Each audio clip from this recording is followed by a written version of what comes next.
Opět vás vítám po včerejší přestávce ve francouzské sekci na měsíci autorského čtení.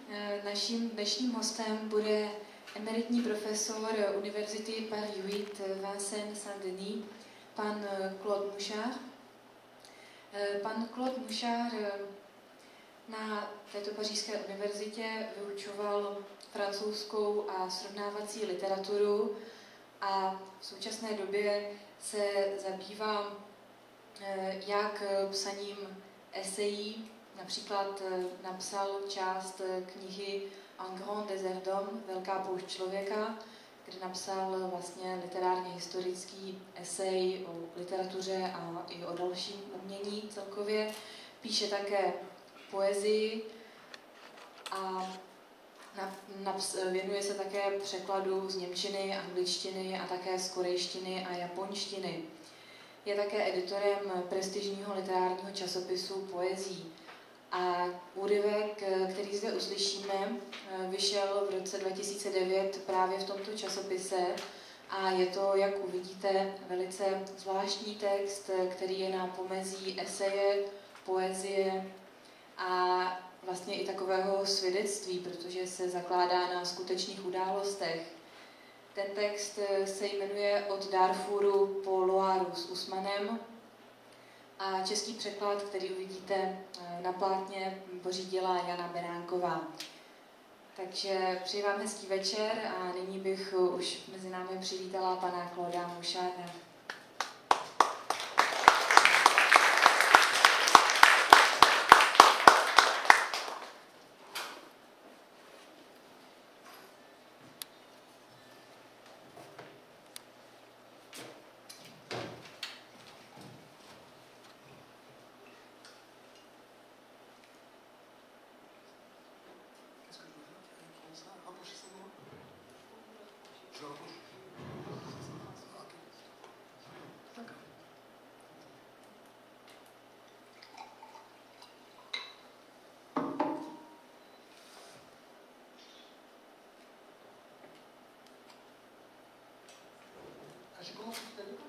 Ok.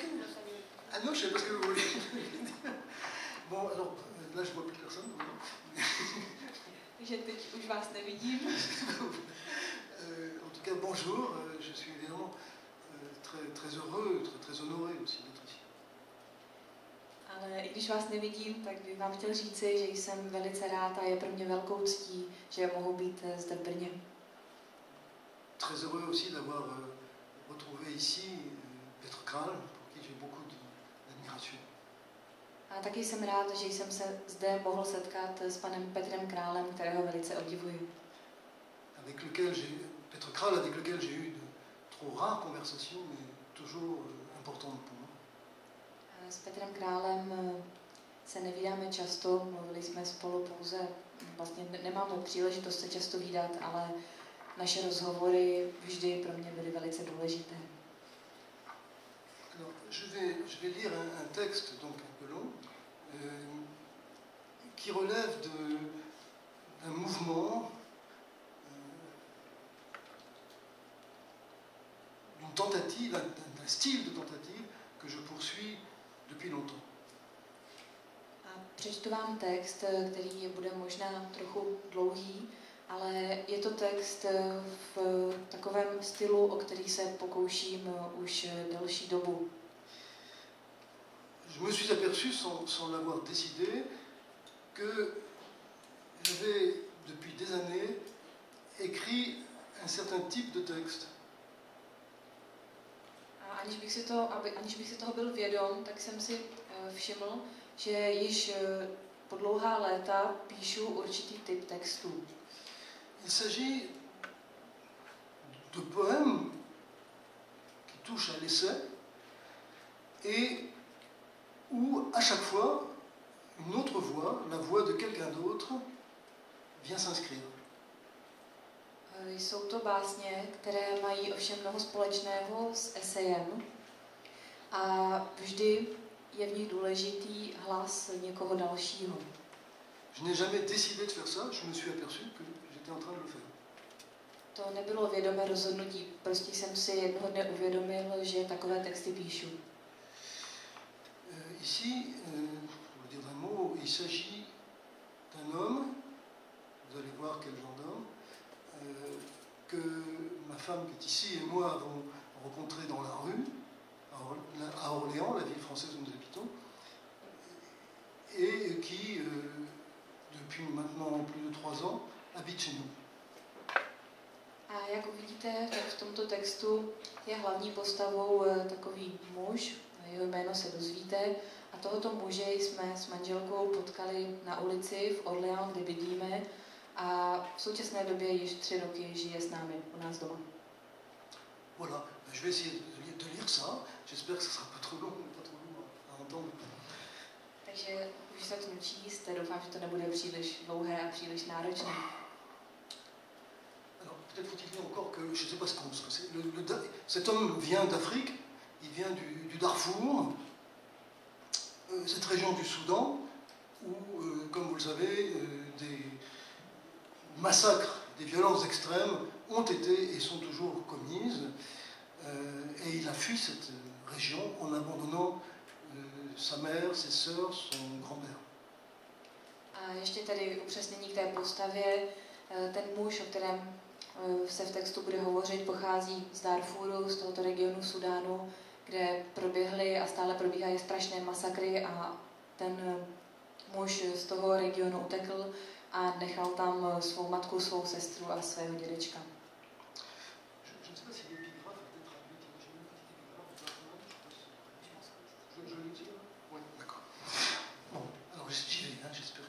Takže začínám číst. Du Darfour à la Loire, avec Ousmane, pour commencer. En épigraphe, quelques vers de la grande poétesse autrichienne Ingeborg Bachmann. Qui sollicite ton avis au sujet de cet étranger? Et si, sans qu'on te le demande, tu le donnes, alors va-t'en de nuit en nuit, avec ses ulcères aux pieds. Va et ne reviens pas. Allez. Il fait un geste du tranchant de la main dans l'air blanc. Régulièrement, depuis des mois, nous parlons, dans la cuisine en général. Lui ai-je fait croire que sur les 3 ou 4 récentes années de dénuement qu'il a vécues, nous pourrions, dès lors qu'il vit chez nous et que nous prenons le temps qu'il faut, rabattre jour après jour des paroles comme un pli apaisant de couverture? Allez, vas-y! De sa voix terreuse, amère, et du bras, silhouette sombre à contre-jour, il mime qui vous libère ou vous chasse.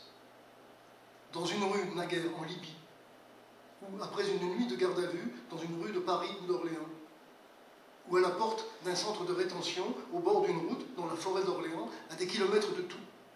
Comment je fais, a-t-il dit aux gendarmes? Pas mon problème, allez, vas-y! Allez, va! Il expulse dans l'air des phrases qui, depuis des mois, sont restées incluses en lui comme des dards. Mais soudain, c'est lui-même qui, debout, devant la porte vitrée et lumineuse, face à moi, s'adresse à lui-même ces mots. Allez, vas-y! Allez! Il n'a nulle part où aller. Sinon, cette famille de blancs, comme il m'a dit, cette maison où il habite depuis bientôt 1 an, cette cuisine. Lui avons-nous donné de faux espoirs, papier, travail, son ou notre impuissance administrativement entretenue a trop de chances d'être définitive. Ici, dit-il en se rasseyant lourdement, c'est pas la vie. Ou, je transcris, pas mal la vie. Claude, dit-il en regardant le carrelage gris, je vais partir. Mais où? Pour risquer de disparaître dans une prison à Khartoum, ou s'il s'en sort au bout de plusieurs mois, afin de tenter de retrouver sa mère, ses sœurs disparues, ou ne serait-ce que l'endroit dévasté de son village, ou les débris de sa maison? Ici, martèle-t-il, et je n'aurai rien à lui répondre. C'est pas ma vie. Parole d'Ousmane, exilé du Darfour. Pourquoi avoir commencé par celle-ci, parmi tant d'autres que de sa bouche j'aurais entendu depuis près d'un an et que je continue, au moment où j'achève ces lignes, d'entendre. Il les avait dites voilà des semaines, mais elles étaient jusqu'alors restées en l'air, imminentes. Ce n'est que tout récemment, 20 mai 2008, que je me suis résolu à les écrire, ou à les laisser, par mes mains, s'abattre noires. Notez ce que dit Ousmane. Depuis bientôt un an qu'il habite ici et qu'il vient régulièrement parler dans la cuisine en fin d'après-midi. J'ai scrupule à le faire pendant qu'il parle. Il hésite. Il se heurte moins à des manques de vocabulaire ou aux défaillances de sa syntaxe qu'à sa rugueuse prononciation. Et puis soudain, ces phrases se bousculent et voici que sur la table encombrée, journaux, légumes, miettes, je ne trouve pas de papier. J'attrape un bout de journal ou une enveloppe déchirée, un crayon qui traîne, pour ne griffonner que mal de côté à la dérobée, gêné. Et puis, je répugne à l'interrompre. Ne faudrait-il pas pourtant reprononcer ces mots, ou lui retourner, recomposer ces phrases? Ousmane s'interrompt souvent lui-même, visage tourné vers le sol. S'il relève soudain les yeux, je suis gêné d'être surpris à le regarder trop attentivement. Et que penserait-il s'il avait accès à des phrases qui, comme celle-ci, le décrivent? Il gratte de l'index le cadre en bois, grossier verni qui pèle, fibre de pain, de la table. Le plateau est de métal émaillé, mode d'il y a bien 30 ans. Bruits alors, arrivant à travers les vitres, variant selon l'heure du jour ou la saison. Vent, clochette au coin du toit bas de la cuisine, ou, par la porte entrouverte sur le jardin, cri d'aiguille de mésange. Mais qu'est-ce qui, émanant de son existence si longtemps quasi muette, comme de la mienne souvent verbeuse, s'épaissit au-dessus de la table, entre nos visages, de l'impuissance double, redoublée. Parfois, je lâche le crayon, renonce. Je n'arrive plus à noter quand il arrive qu'à la tombée du jour, il va sortir, jamais il n'accepte de manger ici. Il ira plutôt à une distribution de nourriture dans la rue, ou à un foyer, où se fera lui-même une petite cuisine. Quand il arrive donc qu'il se mette à parler avec emportement. Demain, au plus noir de l'après-aube, certaines de ces paroles, au-delà des ruptures du sommeil, réapparaîtront-elles, m'imposant de les transformer en phrases miennes, encore, il est vrai, à l'état d'ébauche? Allez, vas-y, pas la vie, pas mal la vie. Paroles épuisées d'impuissance, coup de la main ou du bras ou de la voix, contre quelle masse environnant de toutes parts. Ces paroles-là, pourquoi a-t-il fallu, au moment où, début mai 2008, j'ai entrepris de commencer à fixer, aigre et bête ce mot, les notes que j'ai prises de nos conversations depuis bientôt un an, qu'elles me reviennent en pleine figure, au risque de me rendre incapable de remplir la promesse que je lui avais faite il y a des mois, celle de rendre un jour lisible, mais pour qui ce qu'il dirait, sans qu'il est vrai qu'il n'ait jamais à se soucier de ce projet, sinon une fois par une remarque peut-être ironique sur mes délais indéfinis, comparables, me suis-je dit, vaguement amer, à ces rendez-vous parfois manqués, ces oublis ou ces négligences. Ces paroles, donc, fallait-il qu'elles m'arrêtent? 20 mai 2008, donc, Ousmane venait de rentrer avec un papier de la préfecture, où, à tort, avions-nous jugé, il s'était rendu sans être accompagné.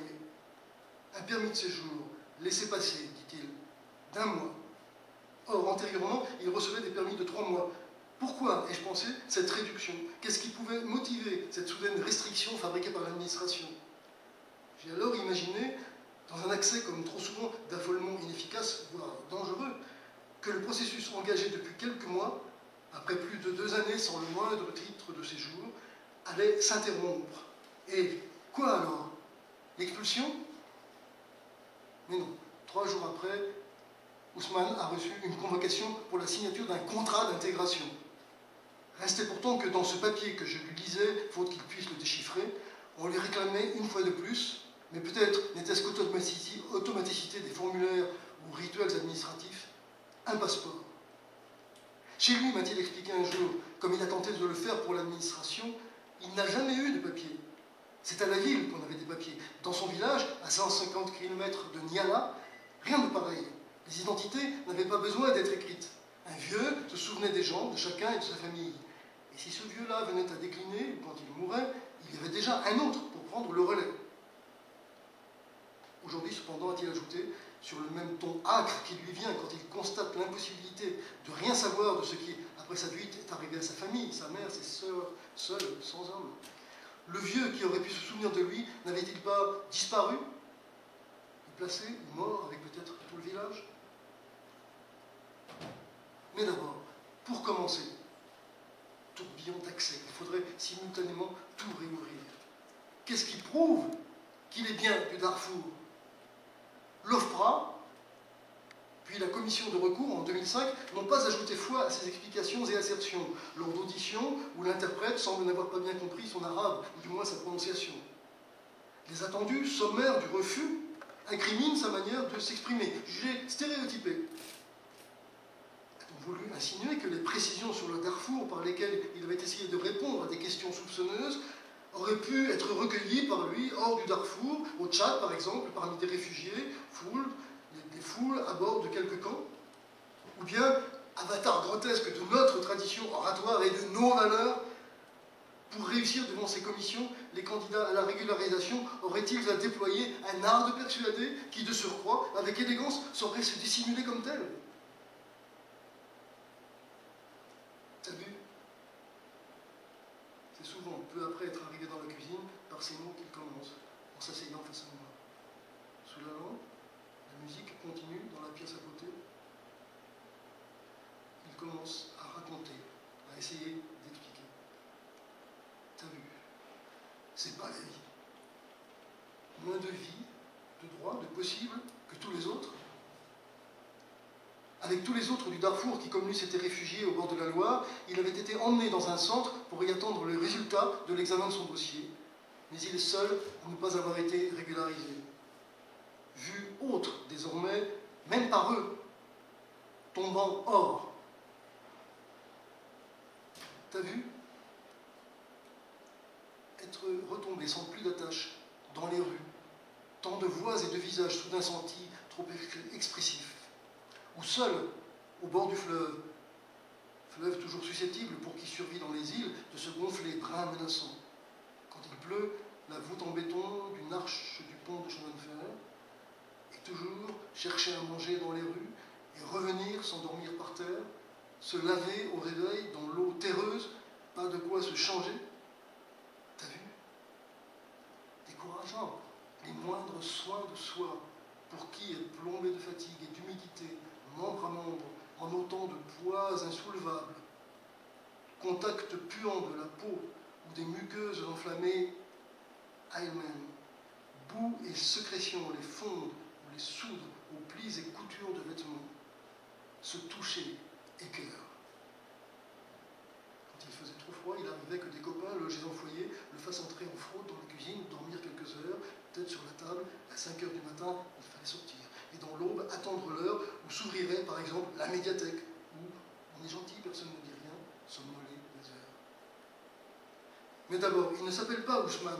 C'est lui qui, soudain, le 23 avril 2008, alors que nous conversons depuis plusieurs mois, m'a demandé de ne pas écrire son vrai nom, celui qui figure désormais sur ses papiers. Quel nom lui donner dans ce que j'écris, lui ai-je demandé. Il m'a proposé celui d'un ami, Ousmane. Ne serait-ce pas gênant, qui c'est dangereux pour l'ami en question? Cet ami, m'apprend-il, est mort.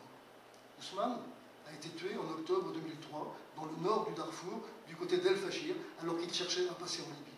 Personne dit Ousmane ne sait vraiment ce qui est arrivé. Tout le groupe avec lequel Ousmane voyageait dans un gros camion a été tué. Les tueurs étaient sans doute des Janjaouides qui devaient savoir que ces voyageurs partaient pour la Libye et qui ont voulu l'argent des gens pour leur passage. Tout le monde est mort, répète Ousmane. Mais la mort d'Ousmane, comment l'a-t-on su? Il avait une carte d'identité, lui qui a vécu en ville et que la police a retrouvé. Le responsable du village, t'as vu, c'est pas exactement le maire, mais c'est un peu comme ça, a été averti et a lui-même annoncé la mort d'Ousmane au village, à la famille, son père avec sa mère, sa femme, ses 2 enfants. Il avait 35-36 ans quand il est mort, il avait été mon ami pendant près de 2 ans, il avait fait des études, il était intelligent, il aurait pu trouver du travail. Il avait travaillé à l'est du Soudan, au bord de la mer Rouge, dans un port, il s'était marié là, puis il avait emmené sa femme jusqu'à l'ouest du Soudan. Au village, il habitait pas loin de chez moi. Pas la même famille, mais juste à côté. Mon grand-père connaissait sa famille. Allez, comment avancer, enfin? Devrais-je reconstituer l'itinéraire d'Ousmane et, au prix de recomposer ce qu'il m'en a dit, ne parlons presque jamais dans l'ordre chronologique, mais allant et revenant dans le temps, faire s'en succéder les étapes réelles? Ou bien faudrait-il que la succession, ici, se réduise à être celle des notes que j'ai prises depuis des mois, avec souvent quelques heures, voire une nuit de décalage après nos conversations? De quel début incontestable, ou du moins chronologiquement évident, aurais-je dû partir? De juin-juillet 2007? Ce fut en réalité un second début. Dans une rue du centre de la ville, par hasard, un samedi soir, une nuit de fête, celle, je crois, de la musique, Hélène fut abordée par quelqu'un que d'abord elle ne reconnut pas, mais qui, quoique difficile à comprendre, voix embarrassée, mot qui se cherchait trop longuement au milieu des bruits ou des sons éclatants dans la rue, parvint à lui rappeler une rencontre de 2 ans antérieure. Il avait par chance un portable, cadeau auprès de copains, dont il lui donna le numéro. Le lendemain, un dimanche donc, j'ai appelé. Ce n'est pas lui, mais un de ses amis, je le nommerai ici K, parlant assez bien le français, qui m'a répondu. Et nous avons pris un rendez-vous, eux deux, Hélène et moi, pour le lendemain, un lundi. Mais ne faudrait-il pas que d'abord je remonte à la toute première rencontre, de 2 ans plus ancienne, entre nous et Ousmane, et que je raccorde ce que j'écris ici, ou plutôt ce qu'à partir de notes je fixe en juin 2008, à ce que rapportaient des pages publiées il y a déjà plus d'1 an dans la revue Poésie. Au bord de la Loire, un dimanche après-midi, en 2004, alertés par le correspondant du Monde à Orléans, nous avions rencontré des clandestins vivant dans de petits édicules en béton, probablement des abris de jardins ouvriers désaffectés au milieu de broussailles. Et puis nous avions, à leur demande, emmené 2 d'entre eux d'abord à l'hôpital Vennement, puis chez un médecin de garde. Ces 2-là, nous les avions enfin quittés dans les rues d'Orléans, non sans hésiter, au crépuscule. Quelques jours plus tard, nous avions appris que la préfecture avait fait transporter tous ces gens dans un centre d'hébergement provisoire à quelques 20 ou 30 km d'Orléans. Quant aux cabanes, elles avaient été très vite détruites et le sol débroussaillé avait été livré aux promeneurs. Ousmane était l'un des 2 que nous avions accompagnés à une consultation médicale. Il avait été aussi, bien sûr, l'un de ceux que la préfecture avait quelques jours plus tard fait héberger dans ce centre où, pensions-nous, ils auraient pu, en tant que réfugiés du Darfour, attendre leur régularisation.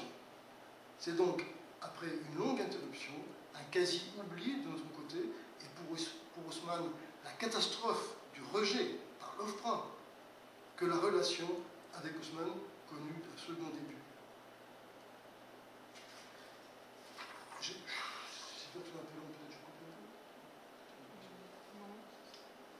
comme vous voulez, je connais. No. Není to moc dlouhé, nemáme to zkrátit, co myslíte? Ne. Très bien, hodina Lize. Je ne vous vois pas, je ne sais pas ce que... Nevidím vás, tak nevím, co si myslíte. Bon, alors je continue, mais tant pis. Tak budeme pokračovat, snad. Nebudu někomu potit.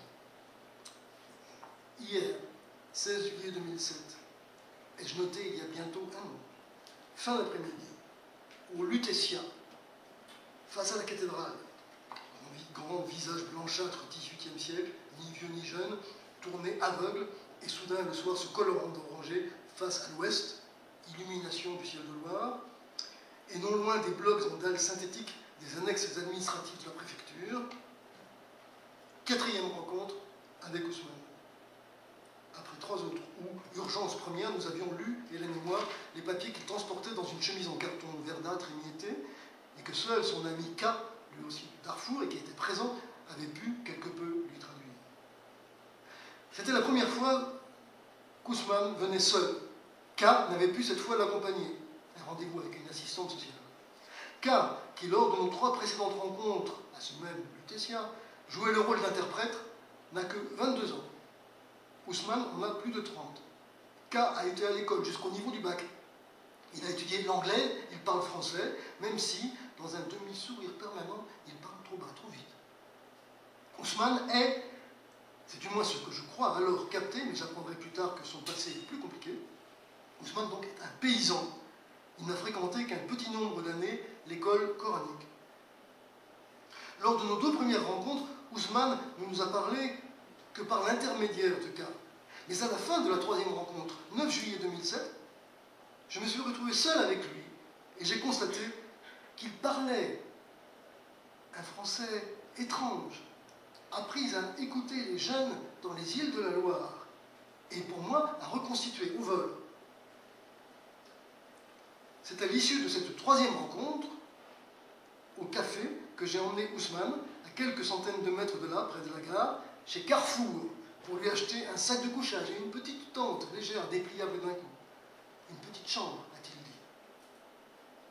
Ce qu'il a commencé à me dire de ces nuits dehors, si à tâtons j'essayais d'en redire quelque chose, ce ne pourrait se faire sans incorporer ce que j'ai entendu, vu ou imaginé autrement des mois plus tard, en le suivant sur les bords de la Loire.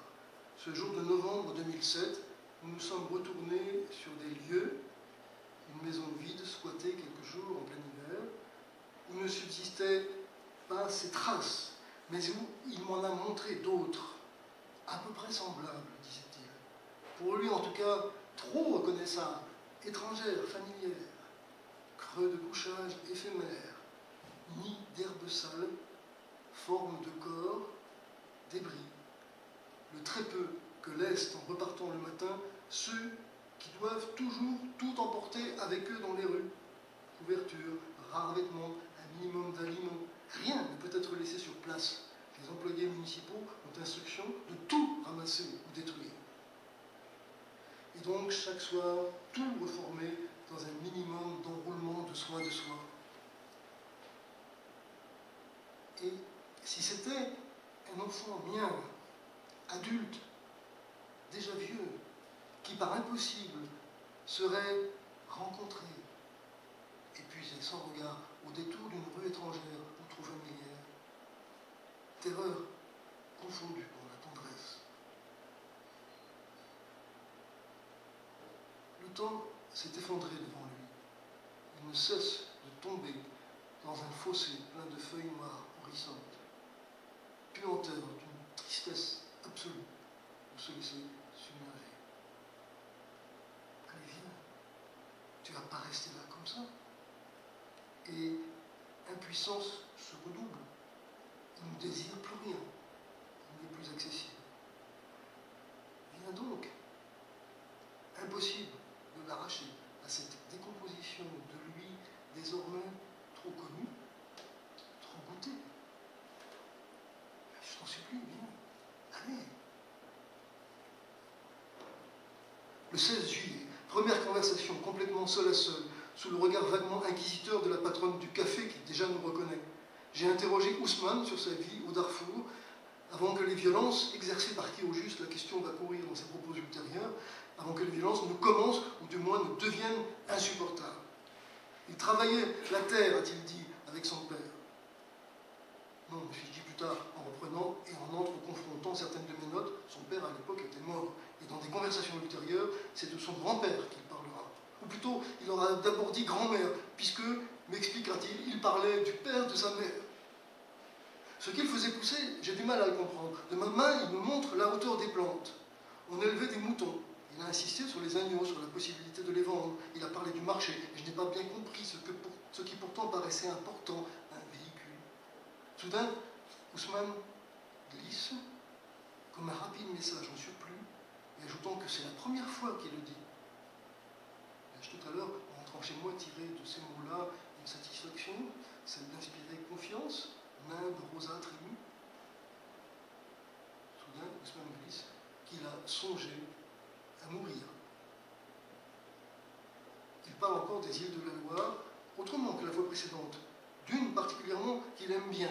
Belle, pour lui, oui. Là, des gens viennent, des jeunes, des couples de jeunes, jusque tard dans la nuit, de 3 heures du matin. Gentils? Oui, oui, je les écoute. Après notre rendez-vous du 16 juillet, une chambre, un studio récemment aménagé, douche, WC, coin cuisine, et que nous louons, s'est trouvé libre au 2e étage de notre maison, vaste vieille construction d'au moins 2 siècles. Nous avons pris la décision, qui restera active, dangereusement abstraite dans toute la suite, de lui proposer d'habiter là.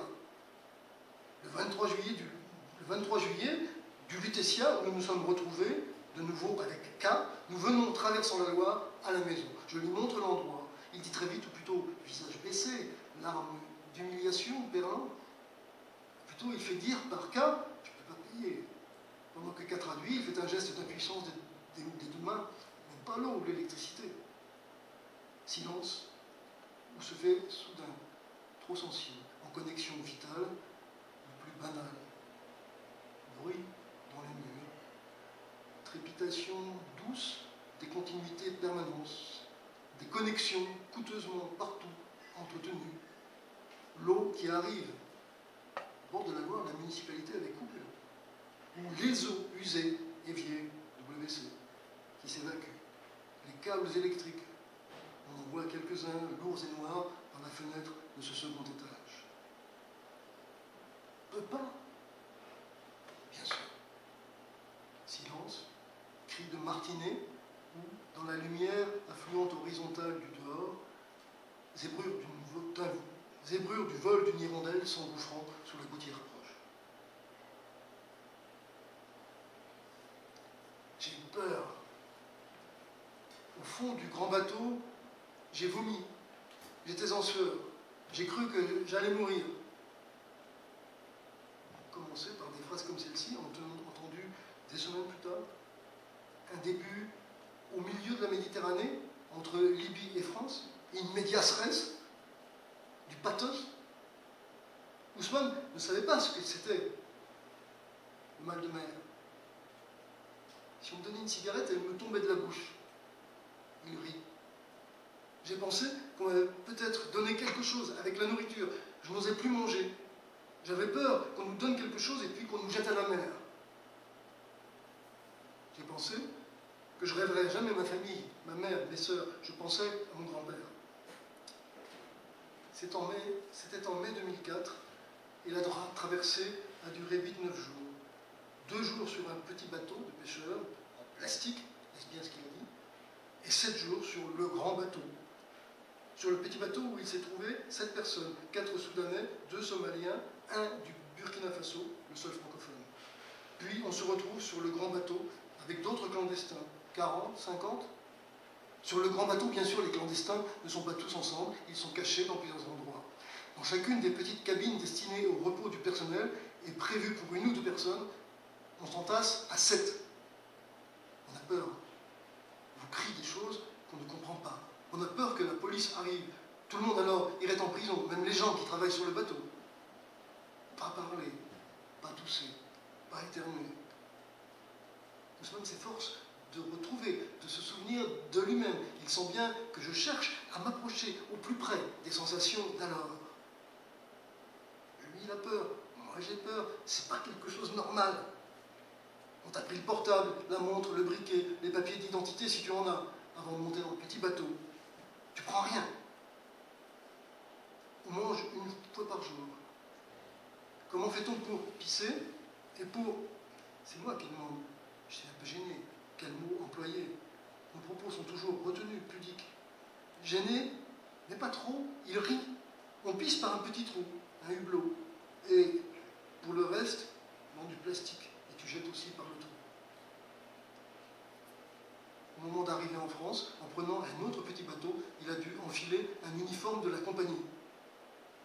Après débarquement vers 21h, on attend jusqu'à 3h du matin. On boit un café. Un type nous prend en camion, nous emmène à la gare, paie le ticket jusqu'à Paris. Une autre fois, ou plusieurs autres fois, Ousmane m'a expliqué le système compliqué de garantie avec les passeurs. Si j'ai bien compris, dans le train pour Paris, ils ne sont plus que 2. À Paris, c'est le matin. On est là, sur le trottoir. On ne connaît rien. On voudrait un petit service, un peu d'aide, un renseignement. On s'adresse plusieurs fois à des gens qui passent. On choisit toujours quelqu'un qui a l'air arabe, qui doit parler arabe. Mais toujours, il se méfie. Il n'a pas le temps. Il ne sait pas. Quelqu'un, encore, passe, parlant à son portable, en arabe. On essaie encore, on s'adresse à lui. Il s'arrête. Il écoute.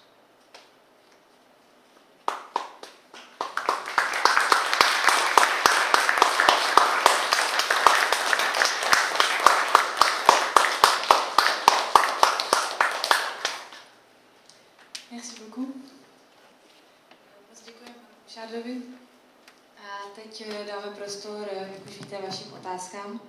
Donc maintenant, ce sera la question, Sylviana.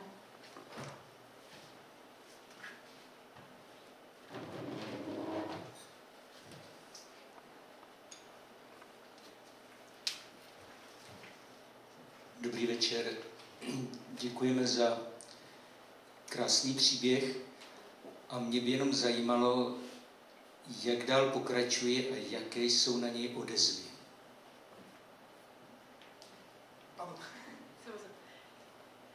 Merci beaucoup pour cette histoire qui a été formidable. Et je voudrais savoir quelle est sa continuation et quelle réaction elle suscite. Merci de vous intéresser à cette situation, en effet, qui se poursuit.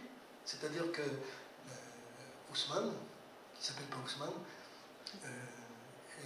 c'est lui qui m'a demandé, il a peur de donner son nom.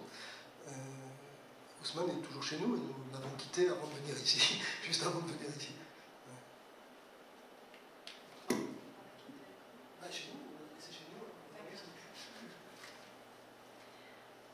Moc děkuji, jsem rád, že se o tu situaci zajímáte. Ta situace tedy stále trvá a ten Usman, který se tedy nemenuje Usman, protože sám chtěl, aby jeho jméno bylo změněno, je stále u nás a teď, když jsme jeli sem do Brna, tak jsme ho nechali doma.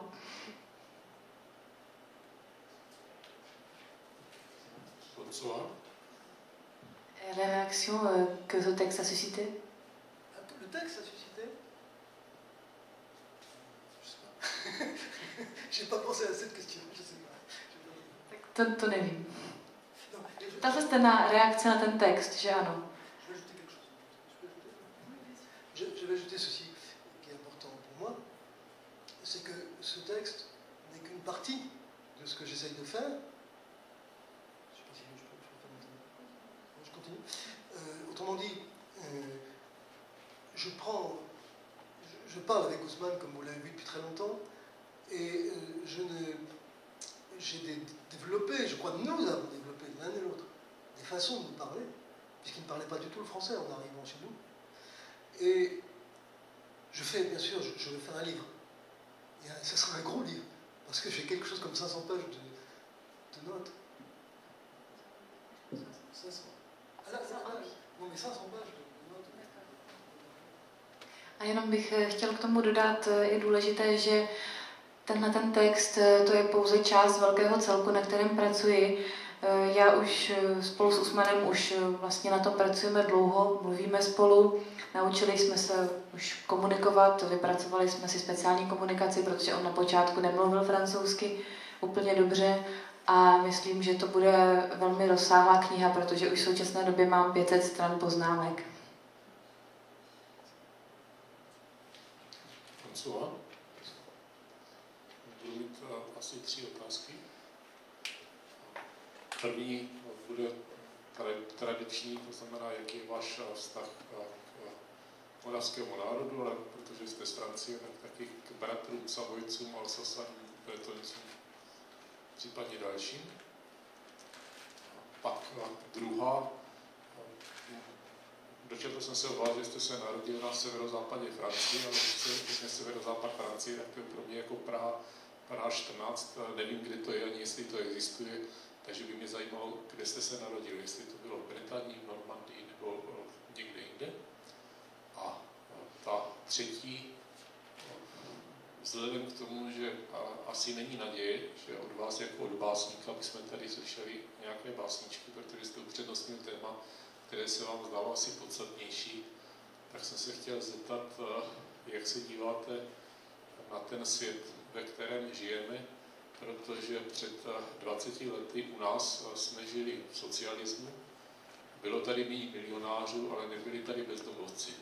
A ta společnost se změnila a ti všichni ostatní, nebo mnozí, ne úplně všichni, ale hodně lidí u nás, kteří když vyjeli do zahraničí, pokud jim to teda vůbec bylo umožněno, myslím na západ, i když ten západ někdy byl třeba taky na jih, tak tam už samozřejmě ta sociální laťka byla trošku někde jinde ale u nás ta střecha nad hlavou, to základní bylo pro všechny. V těch 80. letech určitě ano. A dneska vlastně tady máme už 20 let bezdomovce a společnost se do značné míry rozložila. Fantasticky byly první 2 roky po převratě, kdy lidi se sdružovali a snažili se budovat nějaký lepší svět.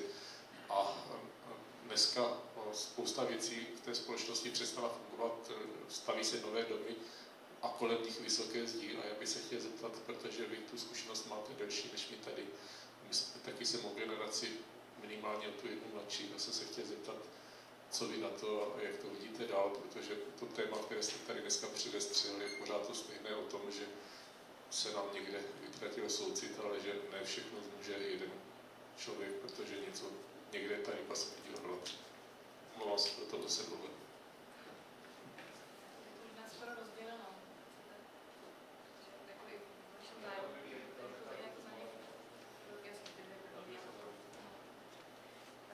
Donc, je vais résumer avec l'accord de la personne qui a posé la question. Les 2 premières questions en une. Donc, tout d'abord, la première question, qui est la question classique du Festival déjà, c'est quelle est votre relation à la nation morave et à ses frères savoyards, alsaciens, bretons et autres. Ses frères, c'est ce qu'il a dit en fait, les autres nations, disons en France, qui sont un peu fraternelles de Moraves, voilà. Donc les Savoyards, les Alsaciens, les Bretons, etc. Et la deuxième question qui est un peu liée, j'ai lu dans le prospectus du festival que vous étiez né dans le nord-ouest de la France, donc je voudrais à sud-ouest. Ah d'accord. Non, pardon, j'ai dit une bêtise. Je ne suis pas né dans le sud-ouest. Il a raison, mais je vais parler du sud-ouest. Máte pravdu. J'avais oublié l'endroit où je suis né. Já jsem skoro zapomněl, když jsem se narodil, ale ano, je to severozápad. Donc la question exacte, c'est où est-ce que vous êtes né exactement? Já už nevím, kdy jsem se narodil. La Bretagne, Normandie, ou où est-ce que vous êtes né? Non loin de la Normandie, en effet. Mais c'est un peu... Oui, pourquoi cette question? Nedaleko Normandie vlastně. A proč se ptáte? C'est exactement la Normandie, Picardie, ou qu'est-ce que c'est? Non. C'est une région qui est entre le centre et la Normandie. Mezi regionem centre, to znamená střední Francie a Normandii. Mais bon, puisqu'on parle de ça, non, vous voulez continuer? Oui, si vous avez une continuation à cette réponse, vous répondez à la Non, j'y vais. Je vais tout de même, je ne suis pas capable de répondre vraiment à la question que vous m'avez posée. C'est trop difficile, je suis trop ignorant aussi, tout simplement. C'est difficile de ne pas être ignorant. Mais je m'en suis aperçu avec Haussmann, combien j'étais ignorant du monde qui était le sien. Maintenant, pour ce qui est, en tout cas, des... Comment dire, des... Je ne sais pas comment il faut dire, vous parliez des Bretons, vous parliez des Alsaciens. Moi, je pourrais vous parler d'une région où je ne suis pas né, mais dont ma famille maternelle est originaire. Takže to se týče toho moravského národa, tak já bohužel neznám situaci. Právě uvědomil jsem si třeba i s Usmanem, kolik věcí vůbec nevím. A co se týče těch Bretonců, Alzasanů, Savojců, to je těžké. Já vám můžu něco říct o regionu, když jsem se osobně nenarodil, ale odkud pochází moje rodina z matčiny strany, jestli máte zájem.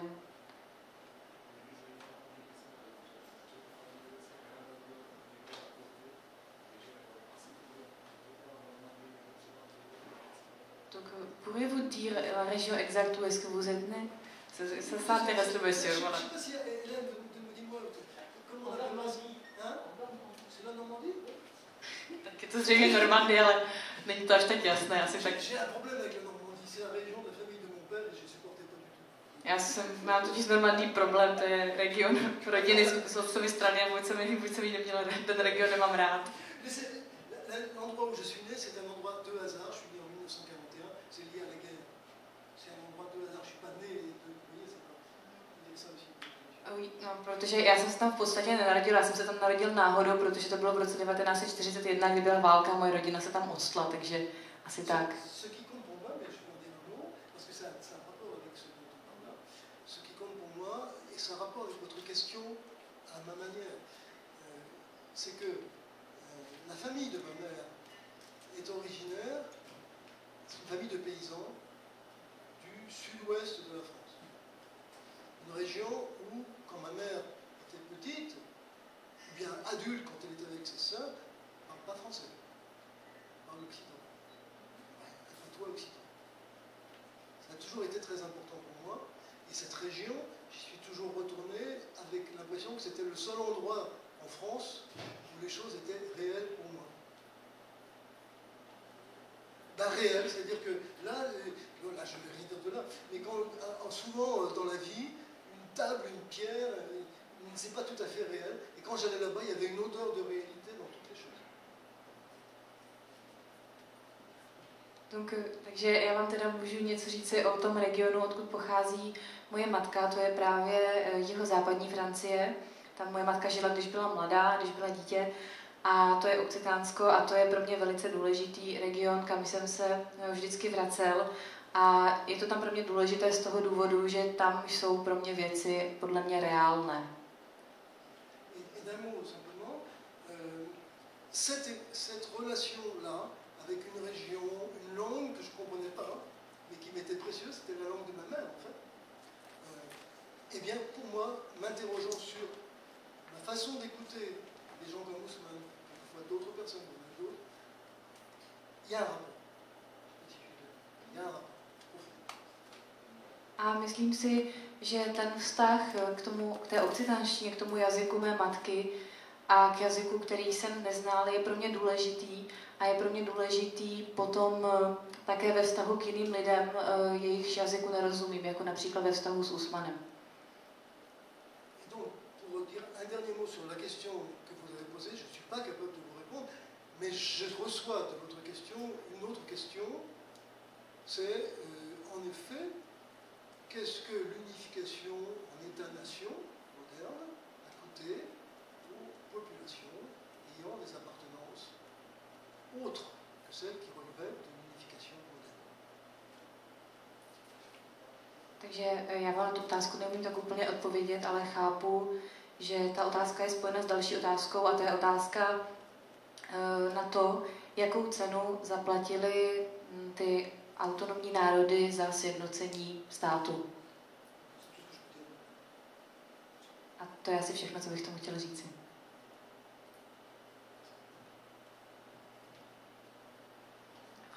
Deuxième question. Takže tu druhou otázku teďka přeložím. No, já se asi pokusím.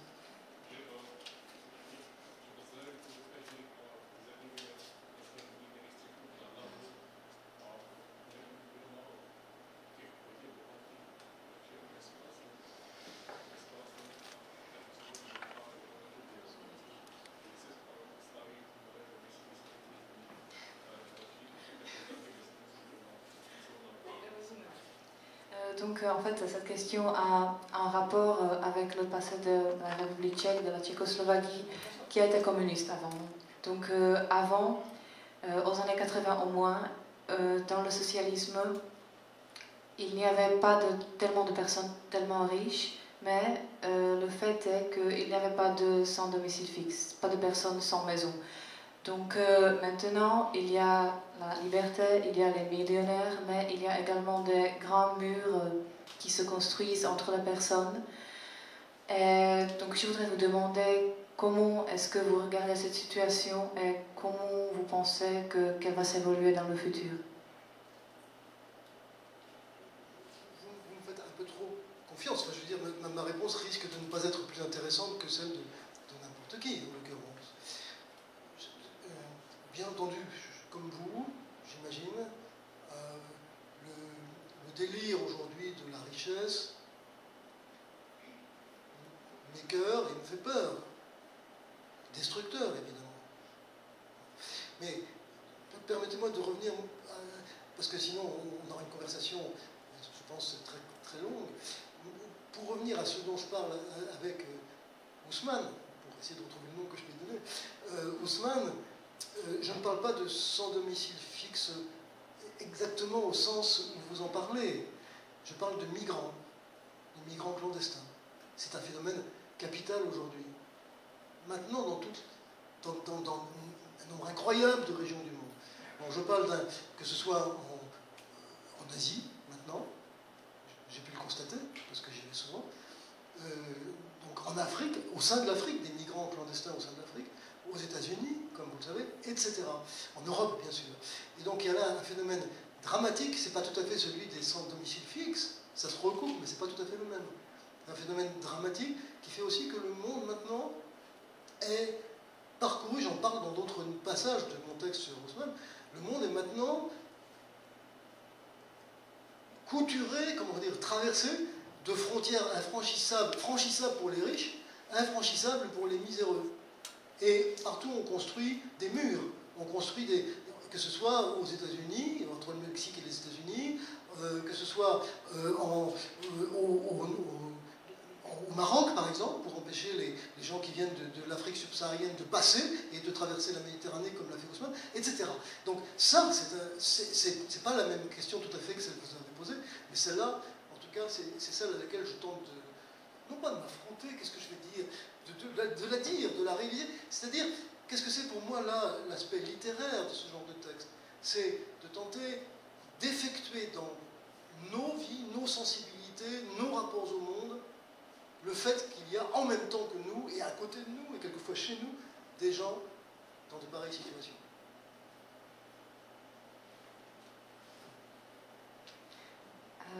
Takže to tady možná až příliš moc důvěřujete. Ta odpověď, kterou já vám mohu dát, je možná odpověď, jakou by vám dal kdokoliv jiný. Ale já samozřejmě, když se dívám na to šílení za bohatstvím, tak mám z té situace strach a uvědomuji si, že to je situace destruktivní. Ale samozřejmě to by bylo na dlouho, to bychom o tom mohli mluvit dlouho, ale ještě bych chtěl upřesnit, že co se týče té Ousmanovy situace, to není v podstatě klasický bezdomovec, ale nelegální přistěhovalec. To není otázka bezdomovců, ale otázka nelegální migrace. A myslím si, že ta situace, ty migrace, ten problém nelegální migrace je čím dál častější všude na světě. Je ho strašně moc, jak v Asii, kam často jezdím, tak i v rámci Afriky, ale samozřejmě i ve Spojených státech a samozřejmě v Evropě. A to tedy není to samé jako bezdomovci, ale přece jen je to velmi dramatický jev. A to, co je s tím spojené, to je ta skutečnost, že na světě vyrostlo obrovské množství hranic, které jsou pro chudé lidi, které bohatí mohou svobodně překračovat, ale pro chudé jsou v podstatě nepřekročitelné. Ať už se jedná o zeď, která je vystavěna mezi Spojenými státy a Mexikem, nebo o ten plot mezi Marokem a Španělskem. A teď, kdybychom se chtěli vrátit zpátky k literatuře, tak já si myslím, že rolí literatury by mělo být tuhletu situaci reflektovat a reagovat na ní.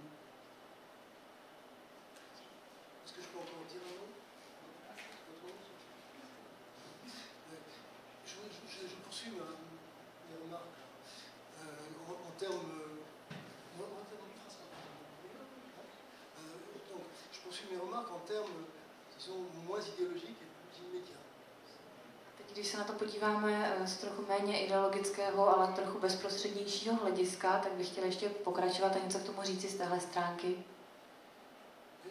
J'essaye d'écrire de la poésie. Je ne sais pas si c'est vraiment de la poésie, j'essaye. C'est lié à quoi? D'abord à l'expérience la plus immédiate du monde.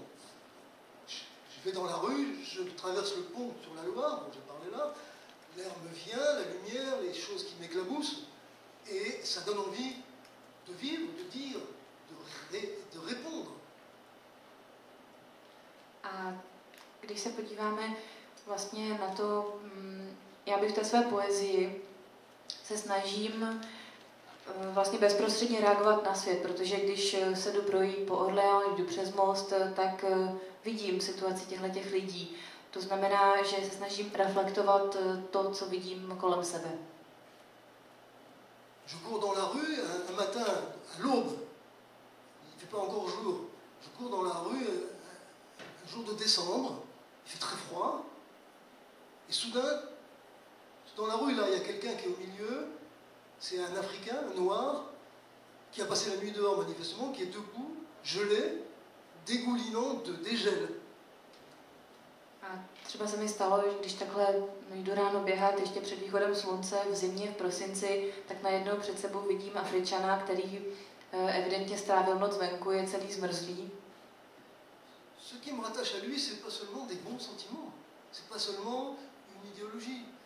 C'est que maintenant, tout d'un coup, ma relation au réel, au monde, est interceptée par la sienne. Je le sens sentir. A to, co mě s nimi spojuje, nejen to nejsou nějaké ideologické důvody, ale to, že cítím, co on cítí, nebo že on něco cítí. Soudain, c'est comme si ma relation à tout ce que je sens d'habitude avait reçu un coup et elle explose. Je to jakoby se to, co cítím obvykle, najednou úplně změnilo. Je to prostě velká rána pro moje obvyklé pocity. J'ai pas décidé d'écrire là-dessus, j'ai pas décidé de parler de ça. En un sens, je voudrais ne pas le faire, mais je le fais et je le ferai. Vlastně já jsem nechtěl psát o těch věcech, to nebylo rozhodnutí. Já bych o tom býval ani nechtěl psát, ale najednou jsem prostě musel a budu to psát dál. Je crois que pour une part, c'est le réel d'aujourd'hui, je dirais même du monde d'aujourd'hui, saisi dans quelques secondes, quelques minutes dans la rue. A protože v takovýchhle situacích já vidím dnešní realitu dnešního světa, zachycenou v několika okamžicích, které strávím na ulici. To by bylo všechno. Děkuji.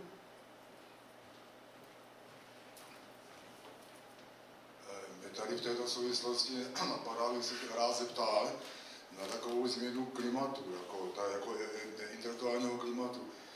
Ne, že by jako hroval pro návrat takových dob, ale byly doby, kdy intelektuálové, literáti, především ve Francii, nechtěli svět jenom popisovat, ale měnit.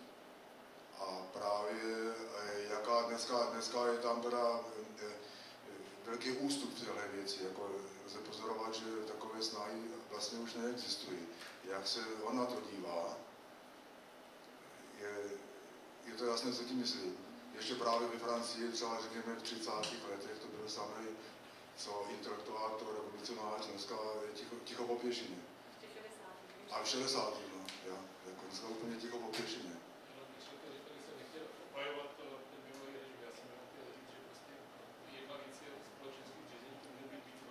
To možná už potom. Ne, jasně, ale ono jako se to jako postupem doby tak jeden pohled mění. Jako,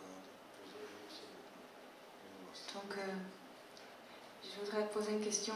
Ce n'est pas que je veuille retourner dans le communisme, mais je note ici un certain changement du climat intellectuel parce que je sais qu'en France, dans le passé, il y avait des écrivains, des artistes qui ne voulaient pas uniquement des écrivains et des artistes qui ne voulaient pas se contenter de décrire la réalité, mais qui voulaient la changer.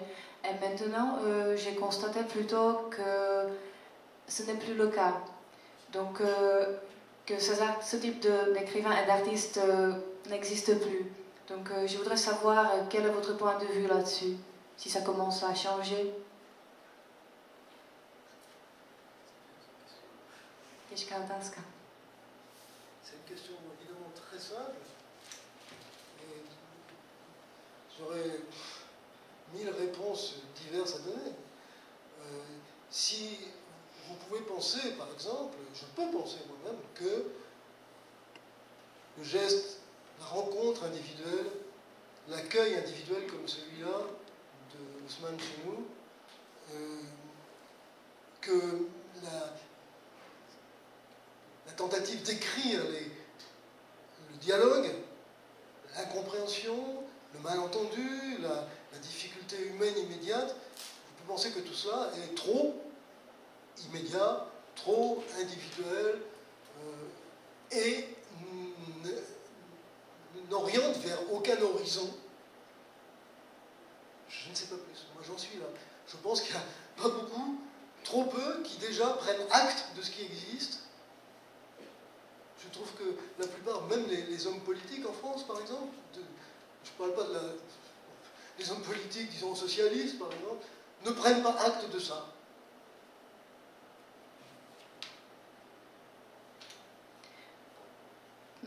Na tuto otázku by se dalo odpovědět tisíci různými způsoby, ale já si myslím, že takové individuální gesto, jako to, že Usman je v současné době u nás doma, to je možná takový pokus, který je vlastně pokus napsat ty naše dialogy i popsat všechna ta neporozumění, ke kterým docházelo. Možná je to až příliš individuální a bezprostřední. Nevím, jestli by se to dalo spojit s nějakou širší tendencí. A mám dojem, že velice málo lidí si tu situaci uvědomuje, že si to neuvědomují politici, dokonce ani politici socialistické strany. Takže myslím, že to je individuální zatím.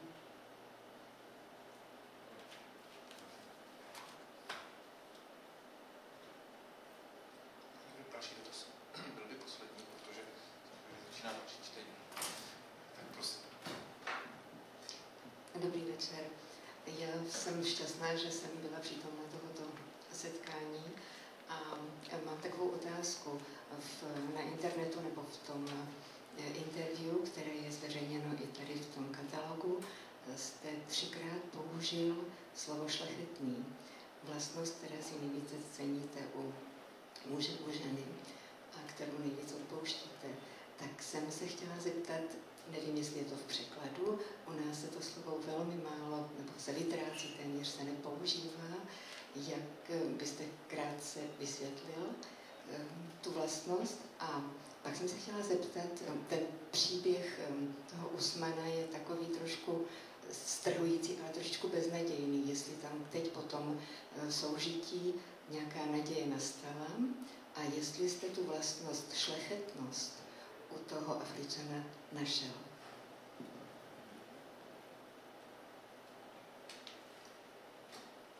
Merci beaucoup, je suis heureuse de pouvoir être présente à cette lecture. J'ai lu sur Internet, dans le catalogue du festival, que chez l'homme, chez la femme, vous appréciez le plus la qualité qui en tchèque a été traduite comme noblesse. C'est ce que vous avez mis, ou c'était quoi au juste? Generositas. Aha. To byla jako štědrost, jo? Nebo štědrost, šlechetnost. Takže můžeme pokračovat? Myslím si, že ano, jako podle mě, no. Tak štědrost, šlechetnost, to je podobné.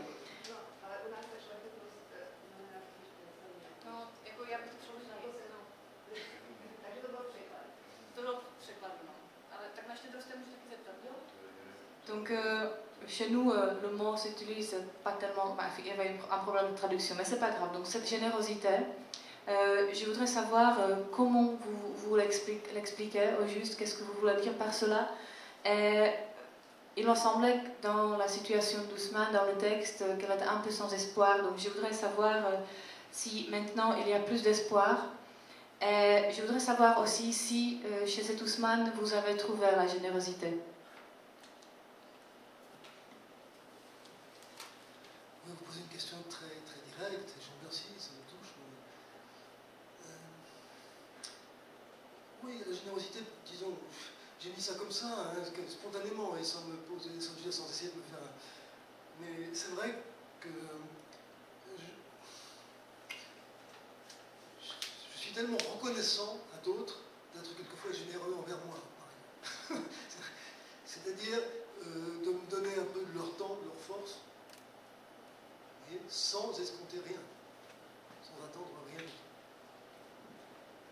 No a ještě taky možná víc než štědrost by to byla velkorysost, takhle. Já vám děkuji za tuhle otázku, která je velice přímá a velice se mě dotkla. A vlastně tu vlastnost, když jsem ji měl uvést v tom dotazníku, tak jsem tam uvedl velice spontánně a jednalo se mi o to, že jsem vděčný lidem, kteří mi věnují svůj čas a svou sílu a neočekávají za to nic z mé strany. Il y a le grand poète romantique anglais Coleridge a dit écrit cette formule: nous recevons ce que nous donnons. Donc la poésie a quelque chose à voir avec la générosité. Coleridge. Nous recevons ce que nous donnons. A jeden anglický básník Coleridge řekl, že dostáváme to, co dáváme. A tím je právě pro mě ta velkorysost.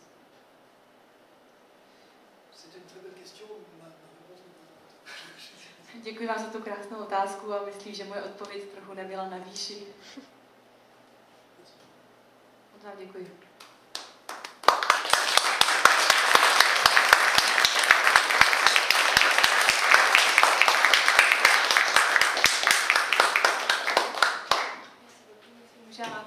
C'était impressionnant, vraiment. Ještě bych chtěla jednou poděkovat panu Mouchardovi.